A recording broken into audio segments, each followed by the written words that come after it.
하나님이 거룩하시니 성도는 거룩해야 합니다. 성도의 가정도 거룩해야 되고 성도의 모임인 교회도 거룩해야 됩니다. 이 거룩하라는 것을 가정에서도 외쳐야 하고 교회에서도 외쳐야 합니다. 그래서 이 소리를 듣는 사람마다 다시 한번 돌이켜서 하나님의 거룩함을 사모하는 삶을 살도록 해야 된다는 것을 성경 말합니다. 나팔을 부는 것은 경고의 나팔을 얘기하는데 경고의 나팔 소리를 가정에서 울려야 한다는 거예요. 그래서 가장이 가족들에게 경고의 나팔을 울려서 경고의 말을 해서 가족들이 다 거룩함을 유지하도록, 그리고 교회 목회자들이, 제사장들이 하나님의 백성들에게 경고의 나팔을 불어서 거룩함을 유지하도록 하나님의 날을 준비하도록 해야 된다는 것을 말합니다. 하나님의 날, 여호와의 날이다라고 했을 때에 그 날에 대하여서 그냥 우리가 기쁘고 즐겁게 맞이하고 기다리는 것이 아니라 여호와의 날은 우리에게 심판하는 날이다라는 것을 성경이 말하고 있어요. 심판이 곧 다가오니까 경고의 나팔을 부는 거예요. 경고의 나팔을 듣는 사람들은 준비하라는 것입니다. 환난을 준비하라는 거예요. 닥쳐올 날을 준비하라는 거예요. 그런데 그 준비하라는 것이 다르게 표현하면 회개하라는 것이고 생명을 보존할 수 있는 기회를 만들라는 것입니다. 여러분의 삶이 거룩함으로만이 하나님 앞에 받아들여질 수 있다는 거예요. 거룩하지 않은 모든 것은 하나님께서 내뱉어 버리시는 것을 성경이 말하고 있습니다. 그러니 여러분 자신이 거룩할 뿐만 아니라 가족이 거룩하기를, 온 교회가 거룩하기를 기도하시며 또한 서로 권면하시고 새로워져가는 삶을 함께 이루어 가시기를 예수님 이름으로 축복합니다. 성경은 여호와의 날이 어떤가 그 현상을 소개하고 있습니다.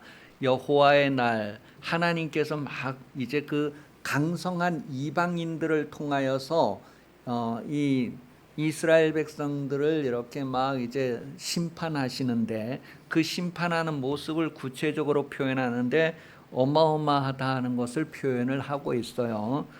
그 가운데 이제 구체적으로 보면 전에는 에덴 동산이었는데 이제는 황폐한 들과 같이 돼버린다, 그렇게 표현을 하고 있어요.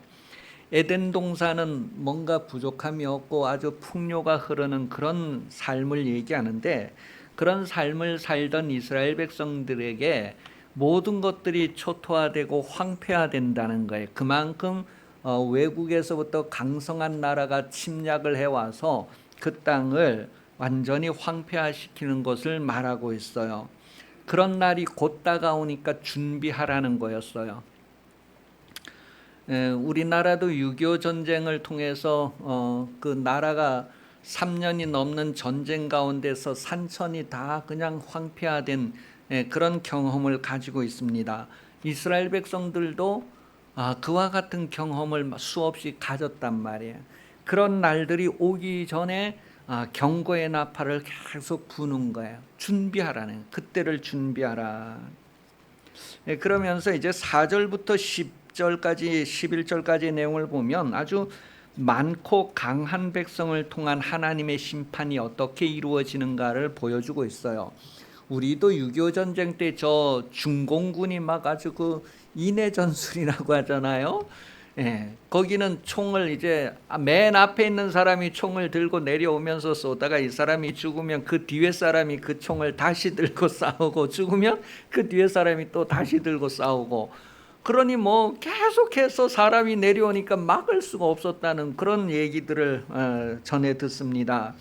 지금 성경에도 4절부터 보면 그런 내용을 표현하는데, 엄청나게 많은 강한 백성들이 이렇게 이스라엘을 향해서 침범해 오는 그런 내용들을 표현을 하고 있어요. 그러니 그런 상황 가운데에서 6절에 보면 그 앞에서 백성들이 질리고 무리의 낯빛이 아주 하얘졌다 그렇게 표현을 하면서 얼마나 엄청난 일이 일어났는가를 우리에게 말해주고 있습니다. 그런데 그것이 하나님께서 심판하시는 내용이다라는 것을 말해요. 그러니 강성한 나라가 막 쳐들어오고 하는 것, 하나님께서 그것을 다 허락하셔서 일어나는 일이다라는 것을 말합니다. 그러니 이 문제를 해결할 수 있는 키는 하나님과의 관계에서 해결을 해야 된다는 거예요. 모든 것은. 그래서 어떻게 해야 할까 했을 때 12절부터 어떻게 해야 되는가를 우리에게 말해주고 있어요. 금식하고 울며 애통하고 마음을 다하여 내게로 돌아오라. 하나님께로 돌아오라. 그럼 이런 일이 일어난 것이 뭐예요? 하나님을 떠났기 때문이다라는, 하나님을 배반했기 때문이다라고 말합니다. 13절에 보니까 너희는 옷을 찢지 말고 마음을 찢고 너희 하나님께로 돌아오라. 마음을 찢으라는 것은 행동을 고치라는 거예요. 모든 행동은 이 마음에서 비롯되는데 하나님을 배반하고 하나님을 떠났던 그런 행동을 바꾸기 위해서는 마음이 바꾸어져야 된다는 거예요. 이 마음을 새롭게 해야 된다는 것을 말하고 있습니다. 그렇게 하면 하나님은 뜻을 돌이키고 하나님의 성품을 나타내겠다니, 다시 불쌍히 여기고 자비와 인내를 베풀어 주신다라고 하는 내용을 성경이 기록을 하고 있습니다. 자, 그렇게 하나님의 자비 성품을 우리가 누리기 위해서는 금식을 선포하고 애통하고 막 기도하면서 삶을 바꾸어야 된다, 그렇게 말하고 있습니다.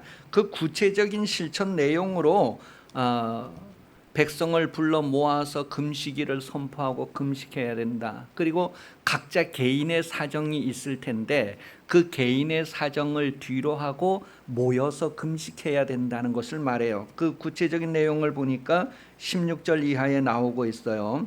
백성을 모아야 되고 장로들을 모아야 되고 어린이들을 모아야 되고 또 신랑도 그 방에서 나오고 신부도 그 방에서 나오라. 신랑 신부의 사정과 형편이 있지만 그런 걸 뒤로 하고 다 나와요. 이게 우선이다네. 이게 급하다는 거예요. 그래서 성회를 선포하고 모여서 기도하라는 거예요. 제사장들도 뭐예요? 낭실과 제단 사이에서 막 울고 부르짖어야 된다는 것을 말하고 있어요. 이러한 모습을 여러분 어디에서 한번 확인을 할 수 있을까요? 그 요나서에 보면 요나가 이제 니느웨 성이 앞으로 40일이 지나면 이 니느웨 성이 멸망한다, 그렇게 해서 하루 동안 전도했어요.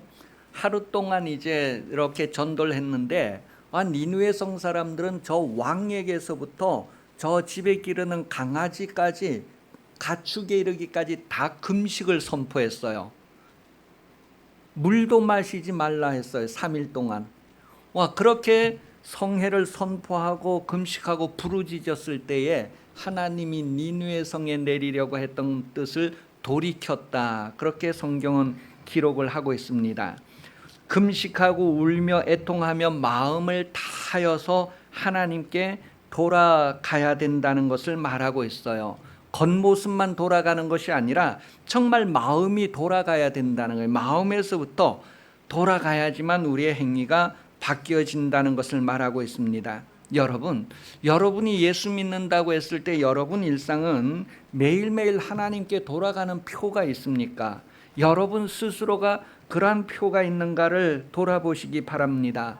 뭔가 내가 어제보다 오늘이 달라지고 오늘보다 내일이 달라져야 한다고 하는 그런 간절함이 있는가? 우리가 경고의 나팔을 듣는다면, 우리가 경고의 나팔 소리를 듣는다면 뭔가 매일매일 준비하는 삶을 살아야 된다는 거예요.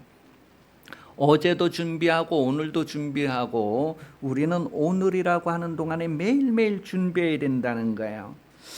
그렇게 준비하고 새로워지는 것이 없다면 우리는 어제와 오늘이 똑같고 오늘과 내일이 똑같고 작년과 금년이 똑같고 매일매일 일상이 똑같지 않은가? 그러면 소망이 없습니다. 절망입니다. 우리 신앙생활도 작년과 올해가 똑같다면 절망인 거예요. 작년과 올해가 얼마나 크게 차이가 나는가? 놀라운 변화와 성장이 있는가 하는 것들을 우리 스스로 확인할 수 있어야 됩니다. 그러기 위해서 우리가 좀 육체의 욕심을 이렇게 누르고 금식을 한다는 것은 육체의 욕망을 이렇게 포기시키고 누르는 거예요.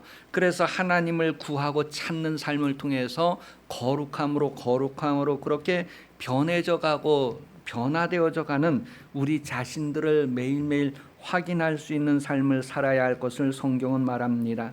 날로 새로워지고 날로 성장해 가야 한다는 거예요. 하나님의 온전하심, 하나님의 성품에 이르러 가기 위해서 날로 그렇게 변화되어야 할 것을 말합니다. 한순간의 변화도 있어야 되지만 계속해서 이렇게 성장해가는 변화도 있어야 된다는 것을 말해요. 여러분 신앙생활하는 것을 그냥 편하게 지난 주일도 왔고 이번 주일도 왔고 다음 주일도 올 것이다, 이렇게 그냥 일상적인 삶이 아니라 정말 우리가 계속해서 하나님의 거룩하심으로 이렇게 나아가는 성장하는 그런 걸 매일매일 스스로 확인할 수 있도록 노력하고 깨어 있어야 된다는 것을 말합니다. 마태복음 5장 48절에 하나님의 온전하심과 같이 너희도 온전하라, 그렇게 말하고 있습니다. 그렇게 온전함을 계속해서 이루어가고자 할 때에 하나님이 그런 사람을 도와주신다는 거예요. 거룩하려고 하는 사람을 하나님은 거룩하도록 이끌어 주시고 끌어올려 주신다는 것을 성경은 말합니다. 사무엘하 22장 26절에 보면 완전한 자에게 주의 완전함을 보인다 그랬어요. 우리가 하나님의 거룩하심을 닮으려고 할 때 하나님의 거룩하심을 닮을 수 있도록 우리를 끌어올리시는 분이 하나님이시다라는 것을 말합니다. 그래서 고린도후서 4장 16절은 우리의 속사람이 날마다 새로워진다는 것을 표현을 해주고 있어요. 아이들이 계속 자라는 건 눈에 보이는데 어른이 자라는 건 눈에 안 보이잖아요. 그런데 실상은 어른이 자라는 것도 계속해서 하루가 다르게 자라는 것이 보여져야 합니다. 그래서 나이가 들고 백발이 될수록 젊은이들이 그 앞에 와서 머리를 조아릴 수 있도록 머리를 숙이고 인생의 지혜를 구할 수 있도록, 정말 누군가가 나에게 잔소리 좀 해주세요, 내 삶을 꾸짖어 주세요, 내 삶을 경고해 주세요, 그렇게 요청할 수 있는 그런 성장함이 어른에게도 있어야 되는데 어른들이 어느 순간부터는 성장하지 않고 그냥 하나님과는 상관없고 그냥 습관과 그냥 연륜으로만 나가는 그런 모습에 있어서 하나님이 얼마나 안타까워하시는가 경고의 나팔을 불라는 거예요. 그래서 여러분 자신을 일깨워서 하나님 앞에 어린아이와 같이 계속해서 성장해가는 그런 은혜를 구하시기를 바랍니다. 로마서 9장 15절에 보면 모세에게 이르시되 내가 긍휼히 여길 자를 긍휼히 여기고 불쌍히 여길 자를 불쌍히 여기리라 하셨으니, 하나님 앞에 우리가 나를 불쌍히 여겨주세요, 나를 긍휼히 여겨주세요, 나를 이끌어주세요, 나를 세워주세요, 그런 걸 계속해서 간구해야 돼. 어제 간구하고 오늘 간구하고 어제 잘하고 오늘 잘하는 것이 다른 것처럼 우리는 매일매일 하나님께서 우리를 세워주시기를 간구하는 삶을 살아야 됩니다. 그래서 여호와 그 능력, 그 얼굴을 항상 구하라는 거예요. 항상 구하라, 쉬지 말고 구하라, 범사에 구하라. 하나님이 여러분을 친히 세우신다는 것을, 친히 거룩하게 하시고 온전하게 하신다. 그래서 주님 오실 때에 흥과 정과 티가 없게 하신다는 거예요. 주님이 그런 계획이 있고 그런 의도가 있으니 주님의 계획과 의도가 여러분에게서 이루어지기를 여러분도 기도하시며 그것을 사모하고 계속해서 도움을 요청하시면 하나님께서 그 요청에 응답하셔서 하나님의 일이 여러분에게서 완성되게 하신다는 것을 성경 말합니다. 하나님의 많은 계획과 일들이 여러분 평생에 완성될 수 있도록 여러분이 그것을 구하시고 하나님의 도움을 누리는 삶을 사시기를 예수님 이름으로 축복합니다. 기도하겠습니다. 하나님, 우리가 기쁨 교회로 모이게 하심을 감사합니다. 이 성전에 나와서 하나님의 경고의 소리를 듣고 빨리 준비하게 하시고 살 길을 찾게 하여 주시옵소서. 우리가 나태하고 게으르지 않게 하여 주시고 일상에 젖어 있지 않게 하여 주시고 정신을 차리고 죽은 자들 가운데서 일어나게 하여 주시고 깨어나게 하여 주시옵소서. 하나님의 일으켜 세우심을 얻게 해 주시기를 간절히 원합니다.